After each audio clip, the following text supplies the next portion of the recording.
Hello everyone, आज हम लोग देखेंगे नॉइज। नॉइज में एक टाइप है, स्पेशल टाइप, उसे बोलते हैं थर्मल नॉइज। तो आज हम लोग थर्मल नॉइज के बारे में जानेंगे।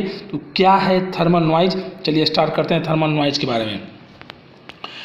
थर्मल नॉइज को जॉनसन नॉइज भी कहते हैं, इसे वाइट नॉइज भी कहते हैं, न्यूक्विस्ट नॉइज भी कहते हैं। तो बेसिकली इस तरह की जो नॉइज है ये इलेक्ट्रॉनिक डिवाइसेस में देखने को मिलता है, इसीलिए इसे इलेक्ट्रॉनिक नॉइजेस भी कहते हैं। And generated by a thermal agitations of charge carrier. जो चार्ज कैरियर में फ्लो होते हैं, इलेक्ट्रॉन्स और प्रोटॉन में जो फ्लो होते हैं, उस फ्लो के कारण जो काइनेटिक एनर्जी बनता है, उस काइनेटिक एनर्जी के कारण जो हीट अप, जो सिस्टम हीट होता है और वहाँ जो टेम्परेचर होते हैं, उस टेम्परेचर के कारण यहाँ पर नॉइज देखने को मिलता है। इसे हम थर्मल नॉइज कहते हैं। Movement of electrons will form kinetic energy. जो इलेक्ट्रॉन्स का जो मूवमेंट होता है वहाँ से काइनेटिक एनर्जी फॉर्म होता है। And in the conductor related to the temperature of the conductor, जो कि डायरेक्टली रिलेट करता है टेम्परेचर ऑफ कंडक्टर। जिस तरह से काइनेटिक एनर्जी बढ़ेंगे तो टेम्परेचर भी कंडक्टर का इंक्रीज होगा। When the temperature increases the movement of the free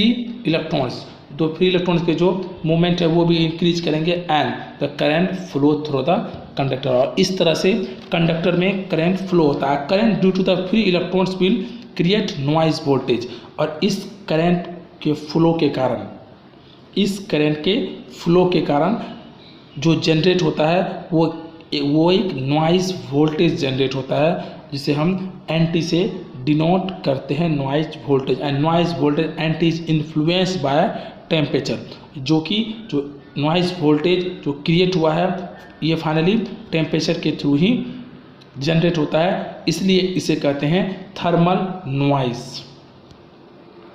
also known as Johnson noise and white noise. तो इसे जॉनसन और वाइट नॉइज के नाम से भी जानते हैं। तो इसके कुछ हिस्ट्री है। हिस्ट्री पार्ट को यदि समझा जाए तो जॉन बी जॉनसन 1926 में उन्होंने मेजर किया था थर्मल नॉइज को, उन्होंने एक्सप्लेन किया था थर्मल नॉइज को। और the level of thermal noise start to drop up and the power spectrum equation. तो वहाँ से एक पावर स्पेक्ट्रम इक्वेशन को डिराइव किया गया है, जो कि इस तरह से है Vn square equal to 4kTr। तो 4 और k यहाँ पे कांस्टेंट है और T टेम्परेचर है, R रेसिस्टेंस है। तो where k is Boltzmann constant and T is temperature, R is resistance, and another type of instrumental noise is also called flicker noise।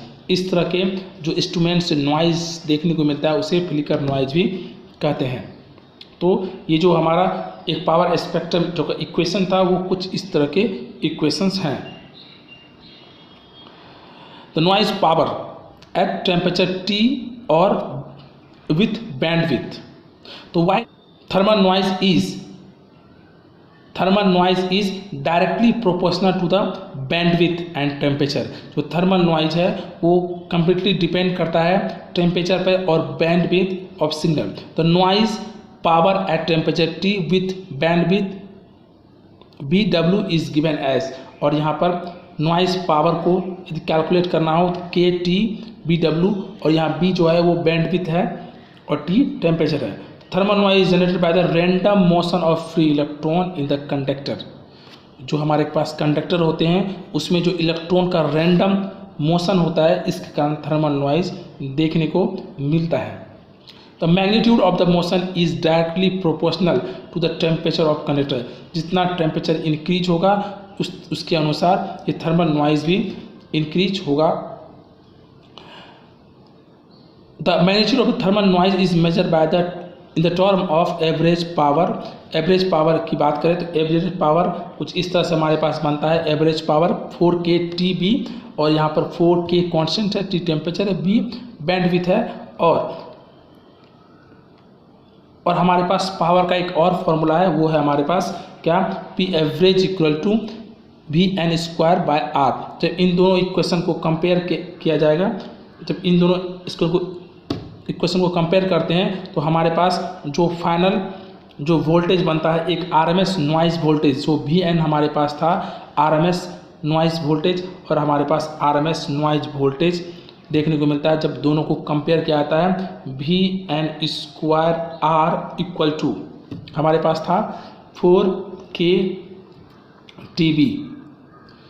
और इन दोनों को कंपेयर करने पर जो Vn का वैल्यू आता है कुछ इस तरह से वैल्यू निकल के हमारे पास आता है और यहाँ से हम कंपेयर कर सकते हैं और इसे कहते हैं RMS नॉइज़ वोल्टेज। तो ये था थर्मल नॉइज़ का एक RMS नॉइज़ वोल्टेज, एक power, average power thermal noise का, और किस तरह से थर्मल नॉइज़ प्रोड्यूस होते हैं वो था। तो ये एक इलेक्ट्रिकल डिवाइस में थर्मल नॉइज़ देखा जाता है और ये थर्मल नॉइज़ को कम्प्लीटली डिस्ट्रॉय नहीं किया जाता है, एलिमिनेट नहीं कर सकते हैं, तो इसे मिनिमाइज किया जाता है और इसे मिनिमाइज करके हम इंस्ट्रूमेंट को, इलेक्ट्रिकल इंस्ट्रूमेंट को यूज करते हैं।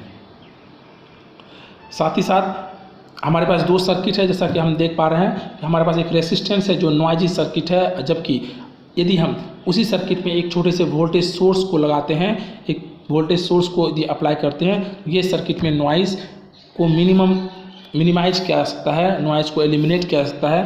तो एक दो सर्किट है, एक हमारे पास नॉइजी सर्किट है जिसमें कि नॉइज़ है, थर्मल नॉइज़ देखने को मिलता है, जबकि वहीं एक वोल्टेज सोर्स यदि लगा दिया जाए सर्किट में तो कहीं न कहीं वहाँ पर जो नॉइज़ है, थर्मल नॉइज़ है, वो डिक्रीज होता है और ये कहलाता है हमारा नॉइज़लेस इलेक्ट्रिकल सर्किट।